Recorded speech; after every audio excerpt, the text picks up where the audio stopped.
Hello everyone, आज की इस वीडियो में मैं आपसे शेयर करूंगी अगर आपके बच्चे को ऑटिज्म है तो आप उसकी रिकवरी के लिए क्या कर सकते हैं। आज मैं आपसे मास्टर प्लान शेयर करने वाली हूं, स्टेप बाय स्टेप आपको क्या क्या करना है अपने बच्चे के लिए जिससे आपका बच्चा रिकवर होने लगेगा। आप इस वीडियो को लास्ट तक जरूर देखना, बीच में स्किप करके अगर आप देखेंगे तो आपको जो प्लान है वो सही से समझ नहीं आएगा और आप रिकवरी नहीं कर पाएंगे। स्टेप बाय स्टेप मैं आपको सब कुछ बताऊंगी कि आपको अपने बच्चे को सही करने के लिए क्या क्या करना होगा। तो सबसे पहले अगर आपका बच्चा स्क्रीन देखता है तो आपको स्क्रीन को 0 कर देना है, बिल्कुल भी उसको स्क्रीन नहीं दिखाना है, भले वो रोए, जिद करे, कुछ भी करे।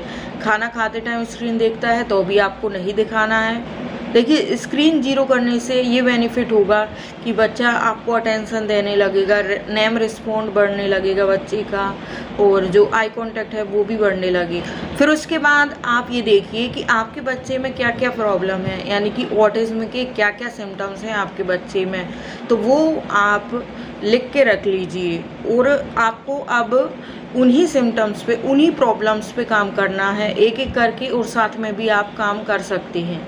देखिए, अब मैं आपको कुछ सिम्टम्स बताती हूँ जो कि हर ऑटिस्टिक बच्चे में होता है, जो कॉमन प्रॉब्लम रहती हैं वो मैं आपको बताऊंगी और किस तरीके से क्या करना है वो भी मैं बताऊंगी। देखिए, बच्चे में ऑटिज्म के सिम्टम्स आते हैं तभी उसको ऑटिस्टिक बोला जाता है, क्योंकि उसमें कई सारे सिम्टम्स होते हैं। कोई खून की जांच या कोई और रिपोर्ट नहीं होती है जिससे बता पाएँ कि बच्चे को ऑटिज्म है। बस सिम्टम्स के बेस पे ही हम बता पाते हैं कि इस बच्चे को ऑटिज्म है, इसको माइल्ड है, मॉडरेट है और इसको सीवियर है। तो देखिए, सबसे पहले आपको अपने बच्चे का आई कांटेक्ट सही करना होगा। आई कांटेक्ट की वीडियो आपको मिल जाएगी मेरे चैनल पर। यहाँ पे मैं आपको डिटेल में नहीं बताऊंगी कि आई कांटेक्ट कैसे बनाएं, सब टॉपिक की सेपरेट वीडियो यहाँ पे मैं शॉर्ट में ही बताऊंगी आपको, क्योंकि वीडियो बहुत लंबा हो जाता है। लोग कमेंट करते हैं कि शॉर्ट में भी तो आप बता सकते थे। तो देखिए, आई कांटेक्ट पे काम करना होगा आपको। फिर उसके बाद नेम रिस्पॉन्ड पे काम करना होगा। बच्चे का नेम रिस्पॉन्ड 10 to 10 होना चाहिए, तभी बच्चा ज़्यादा सीखता है। फिर उसके बाद आपको बच्चे को फिंगर पॉइंटिंग सिखाना होगा।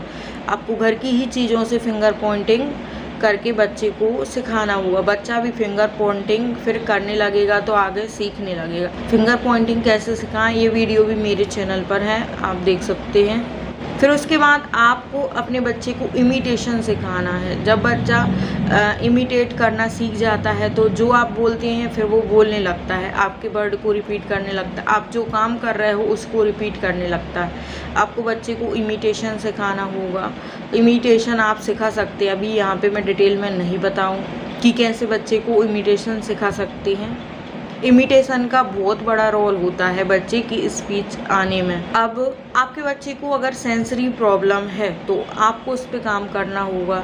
सेंसरी प्रॉब्लम कुछ भी हो सकती है, जैसे बच्चा हेयर कटिंग में रोता है या मोटे कपड़े पहनने में रोता है, जीन्स पैंट नहीं पहनता है, या फिर बच्चा पानी में नहीं जाना चाहता है, किसी और की गोदी में नहीं आना चाहता है, और बच्चे को कंघी करवाना पसंद नहीं है, मिट्टी में नहीं खेलता है। इस तरह के कई सारे सेंसरी प्रॉब्लम बच्चे को हो सकते हैं। कोई बच्चा तेज़ साउंड सुनने से उसको प्रॉब्लम होती है, और इस तरह से सेंसरी प्रॉब्लम बच्चे को रहते हैं, तो वो भी आपको फाइंड आउट करना है और उस पर काम करना है। अब अगर आपका बच्चा का कोई हीटिंग बिहेवियर है, किसी को मारता है या पिंच करता है, बाल खींचता है, तो उस पर भी आपको वर्क करना होगा। इस टॉपिक पर भी मेरे चैनल पर वीडियो है, क्योंकि मेरी बेटी भी इस तरह का बिहेवियर करती थी। तो हीटिंग का भी बिहेवियर आपको सही करना होगा, क्योंकि अगर आप हीटिंग का बिहेवियर सही नहीं करेंगे तो बच्चे को बाहर लेकर जाएंगे तो वो वहाँ पर एडजस्ट नहीं हो पाएगा, क्योंकि दूसरे बच्चों को मारेगा तो वो फिर सीखेगा कैसे, उनके साथ खेलेगा कैसे।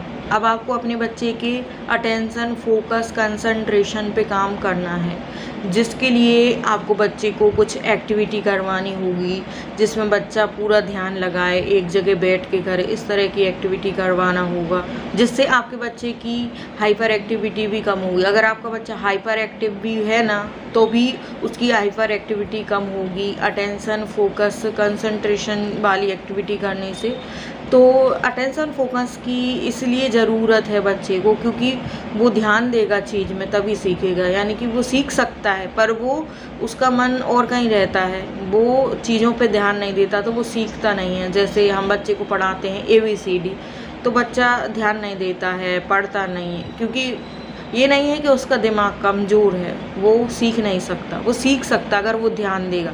झलक के साथ भी ऐसा था, जिस चीज़ पे वो ध्यान देती थी वो जल्दी सीख जाती थी, जिस पे ध्यान नहीं देती थी वो नहीं सीख पाती थी, या फिर बहुत देर से वो सीख पाती थी।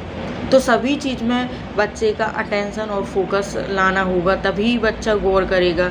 और स्पीच के लिए भी बच्चे की अटेंशन फोकस ज़रूरी है, तभी अगर अटेंशन फोकस अच्छा होगा बच्चे का तभी वो स्पीच कैच कर पाएगा और बोल पाएगा। अब ये सब आपने कर लिया, अटेंशन, फोकस और name respond, eye contact, imitation, इन सब पे काम कर लिया। अब आप बच्चे की स्पीच पे काम कर सकती हैं। स्पीच पे काम कैसे करें शुरुआत से वो मैंने डिटेल में आपको बता रखा है वीडियो पे, और शॉर्ट में भी बता देती हूँ कि स्पीच पे काम करने के लिए अब आप बच्चे को बोलिए, घर की चीज़ों के नाम बताइए, फिर 2 वर्ड के सेंटेंस पे आइए, 3 वर्ड के, 4 वर्ड के, और 2 सेंटेंस को जोड़कर बोलकर बताइए। जैसे बिस्किट गिर गया और बिस्किट टूट गया, ऐसे बच्चे को सेंटेंस बनाना बताइए। तो ऐसे, और फिर बच्चे को क्वेश्चन करना सिखाइए, क्वेश्चन का आंसर करना सिखाइए, सभी तरह की।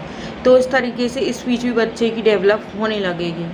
अब बच्चे को आप सोशल करिए। सोशल करने के लिए रोज़ उसे डेली पार्क में ले जाइए 1 घंटे के लिए, शाम को या सुबह, जब भी आप ले जा सकते हैं। और वहाँ पे जो भी लोग हैं उनसे उसको मिलवाइए, क्योंकि सोशल होना बहुत ही ज़रूरी है। ऑटिज़म में सबसे बड़ा सिम्टम्स यही है कि बच्चा सोशल नहीं होता है, ना वो किसी के पास जाना चाहता, ना किसी से इंटरेक्ट करना चाहता, ना ही वो खेलना चाहता। तो आपको सोशल करना होगा।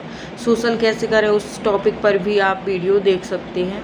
अब बच्चा आपका अगर 3 साल का हो गया है तो आप उसको स्कूल ज़रूर भेजिए।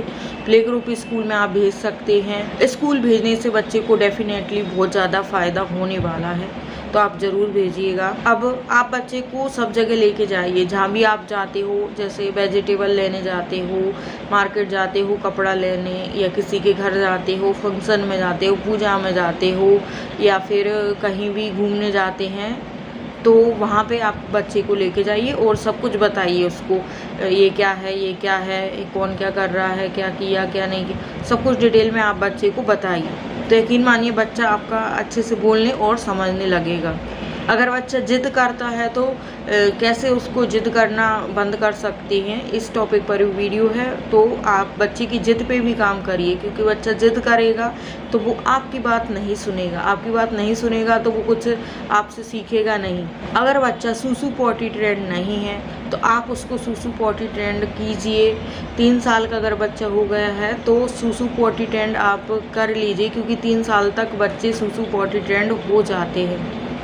अगर आपका बच्चा कमांड फॉलो नहीं करता है तो आप उसको कमांड फॉलो करना सिखाइए, क्योंकि कमांड फॉलो करेगा तो बच्चा कुछ काम करना सीखेगा, घर की चीज़ों में मन लगाएगा। तो कमांड फॉलो करवाना आपको बहुत ही ज़्यादा ज़रूरी है। अब आप अपने बच्चे को दूसरे बच्चों के साथ खेलना सिखाइए। आपका बच्चा भले ही नहीं खेलेगा, 1 दिन नहीं खेलेगा, 2 दिन नहीं खेलेगा, आप लगातार प्रयास करिए, बच्चों के साथ में आपके बच्चे को रखिए, तभी वो खेलना सीखेगा। खेलने के लिए आप पार्क ले जा सकते हैं, पड़ोसी के कोई बच्चे हैं उनके साथ खिलवा सकते हैं। इस तरीके से आप बच्चे को खेलना सिखा सकते हैं। अगर आपका बच्चा दूसरे बच्चों के साथ खेलने लगेगा तो वो उनके साथ कंफर्टेबल होने लगेगा, उनका फ्रेंड बनेगा, उनसे कुछ सीखेगा, उनसे कुछ बोलेगा, तो आपके बच्चे को डेफिनेटली फ़ायदा होगा। अब आप बच्चे को पूरा टाइम एंगेज रखिए, यानी कि 24 घंटे में से आप सो जाते हैं वो घंटे हटाकर बाकी के घंटे, पूरा घंटे आप अपने बच्चे को एंगेज रखिए किसी ना किसी काम में, या फिर बातें करने में, बोलने में, और अकेला मत छोड़िए। अपने बच्चे को अपने साथ ही रखिए और उसको अकेला मत छोड़िए, और पूरा टाइम उससे बातें करते रहिए, कुछ भी बातें आप करते रहिए। आप अपने बच्चे को हर चीज़ बताइए जो आप कर रहे हैं, या आप घर पे कुछ नई चीज़ लाएं, घर में जो भी चीज़ें हैं, जितने भी नाम हैं, सब आप बच्चे को बताइए, पूरा टाइम आपको बोलते रहना है। आप जो भी कर रहे हैं अपने बच्चे को साथ में बैठाइए, उसको भी सब कुछ बताइए कैसे स्पीच पे काम करना है, वो मैंने आपको और भी वीडियोस में बता रखा है। तो यहाँ पे मैं आपको ज़्यादा डिटेल में नहीं बताऊँगी क्योंकि ज़्यादा डिटेल में वीडियो बहुत लंबी हो जाती है।